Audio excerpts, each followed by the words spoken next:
Williams is a huge decision, and they just signed the letter of intent yesterday. So it just happened yesterday, so that's why I've been kind of tight-lipped. People have been asking for information on that, but the blueprints are complete, letter of intent signed, and we're really, really excited about moving up to North Williams. It's an obvious fit for us. Being on the bike highway, there's 3,000 riders combined going up and down north on Williams and south on Vancouver. So why not put our tentative plan is to call it Hopworks Bike Bar, because we're on that bike highway. Bike bar? Bike bar, B-A-R. Bike bar. Yeah. The Oregon bike constructors have been gracious enough to donate frames for the bar canopy. So when you look up, you'll see predominantly custom Oregon-made frames hanging over your head. So it's a showpiece that features Oregon craftwork on a level we're really excited about, and it gives a lot of these guys who don't have a showroom an opportunity to showcase their craft on the bike highway in a sustainable pub. A lot of these guys don't have showrooms, so why not give them access to 2,000 customers a week? Hopefully they'll see their business spike. Once again, feeding the Oregon economy by giving these guys a gallery. Townhouse only, no nano system. Yeah, no nano. We got our nano here, so it'll be a commissary situation where we'll brew all the beer here, move it up north. And the third pub for us has to have a brewery in it by Oregon law if we want to have a fourth, unless we want to go through a distributor. So who knows what will happen with that third one. We haven't gone that far, but I guess just to focus on the bike bar. And some other beautiful things. So you're on the bike highway, United Bicycle Institute, the bike college, the bike mechanics and frame building school is right next door. We just about share a wall with them. So yeah, we're making their 30th anniversary is this year. We're making a 30th anniversary beer for them already. We've committed to that. We're looking at hosting a festival in the common area in the backyard there, a beer festival. How big of an area is that? The area behind the building? Yeah. It's 50 by 100 plus the alleyway.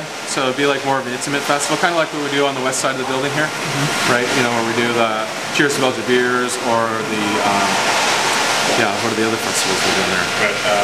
Yes, thank you. Yes, I get lost in my own world sometimes. So that's only 6,000 square feet, so 50 by 100 is 5,000 square feet plus the alley. So it'd be a nice intimate setting to do a festival. We got ideas for that, but I'm not going to announce that until we got that idea fleshed out. But we got a really great idea for another fest for that area. So kind of bringing some of our bringing a festival to North Portland that would be unique and never before seen in Portland. How big is the actual pub? The pub is only 2,500 square feet, so half the size of this one. 2 great beer gardens. So one on the front, so you can imagine having a drink rail like this, and the mash tun over there is the bike highway, and you got 13 stools here and 13 stools on the sidewalk with the plank between them, which is the bar top, so you can sit there and watch bike community take place and just kind of be part of it, be part of the action. And so that we got basically seating out there for almost 30, I would say, in the front area and the sidewalk, and then out back we got a 40-person patio, which is sheltered from the traffic noise and all that, but really cool green space back there. So the biggest fit for that building for us is the fact that it's really the nation's first net energy zero building at standard building costs. JP, the developer, is a childhood friend of mine. We grew up across the cul-de-sac from one another, and he is a really innovative developer. The top of the building has 20 kilowatt of photovoltaic solar panels and solar hot water heat, both of which we benefit from as a tenant there. So it's a net energy zero project, which means that they're trying to generate almost as much energy as they consume. That's a lofty goal, and the thing is that the stage is set. The building is a perfect fit in terms of its sustainable goals for a business that has very lofty sustainable goals as well. So is that front seating covered too? The front seating is covered. The back, we're working on a kind of a light duty canopy for it. We have to figure out what we're we're doing there. But the front is covered. And it's a smaller one. It'll be like college bar, standing room kind of thing. Is it just your beers, or would you have any guest taps? No, you know, I figure there's the guest taps. The bar next door will have those beers on. So I like to kind of really create an environment that really features our beer in our environment, and those beers are available at their pubs and everywhere else. And I think that guest taps can be cool in the right environment, but there's plenty of other places to get their beer. So, what about food? Food will be kind of a pared down menu of what we have here, but same cross section. Hormone-free, grass-fed proteins, pizza made with Shepherd's Grain Food Alliance certified flour. So it'll be that kind of hybrid of burgers and pizza. And we're working on some unique bike-friendly to-go items. We're going to parking on site for 50 bikes out in the patio out back. So really recognizing that North Portland has a distinct way of operating, getting around, and we're in the middle of a really neat neighborhood.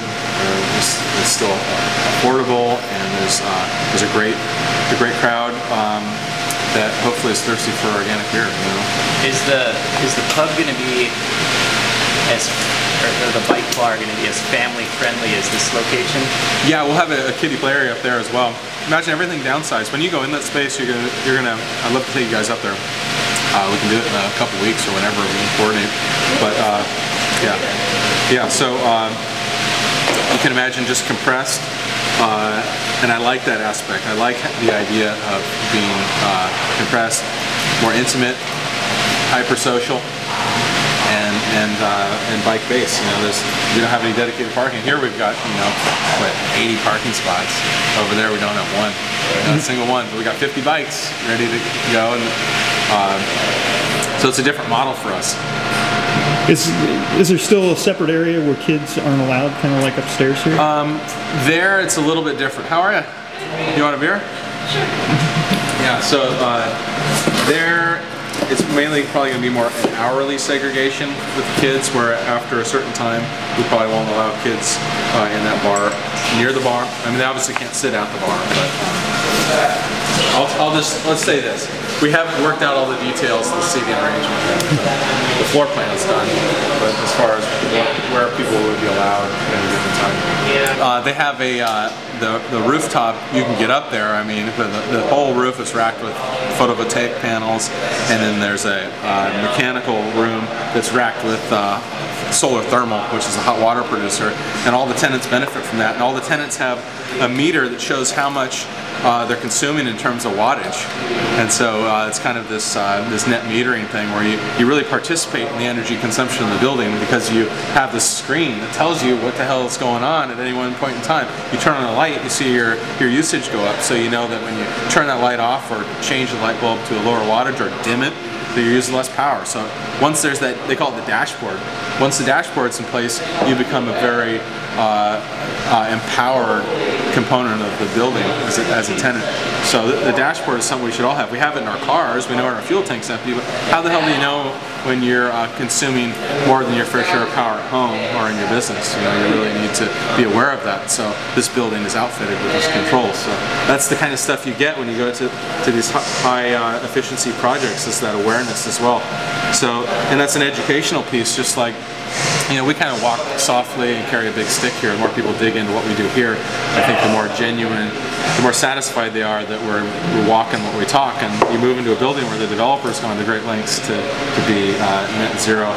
They've done a lot of legwork for them. Now we bring our composting program in, a zero waste program that the building can then benefit from, because those dumpsters are there, and all the 18 units above can participate in that, and we set up the framework for it. We got all the roll carts and everything. And so it becomes very much a community of neighbors that are like-minded, and hopefully every one of your patrons that comes through picks up a piece of that too.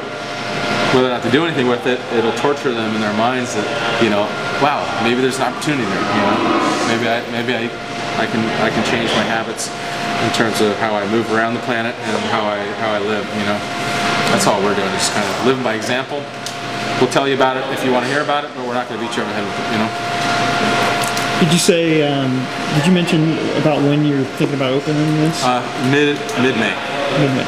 Yeah. So the goal would be to be open. It's a 90-day construction window. So the goal would be to be open for the summer season, because those patios are just sweet, and the bike traffic's at its peak, and the neighborhood is going off. There's a lot of great action on Mississippi, and we want to just kind of be part of that whole scene.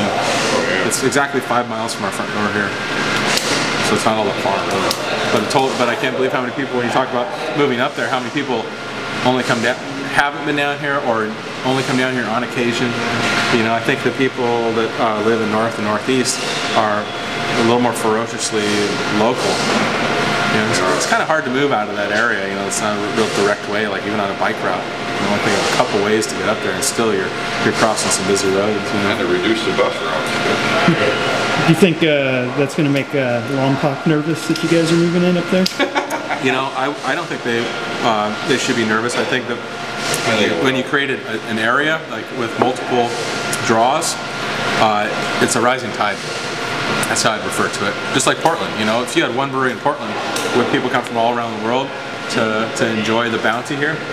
No, but when you have 30 or now close to 40, you know, then people show up. So, but you can't just, you know, be worried. I'm more worried about, you know, making world-class beer than I am about anything else. You know, those are the things that I want to do. I don't care about what the other brewers are doing so much. You know, not worried about it. My goal is just make the perfect pint. And if you get two people making great beer next to each other, well, then twice as many people are going to show up. They don't have to, you know, they don't have to spend all their time at our place. You know, the reality is they don't. You know, we all move around. Variety is the spice of life, right?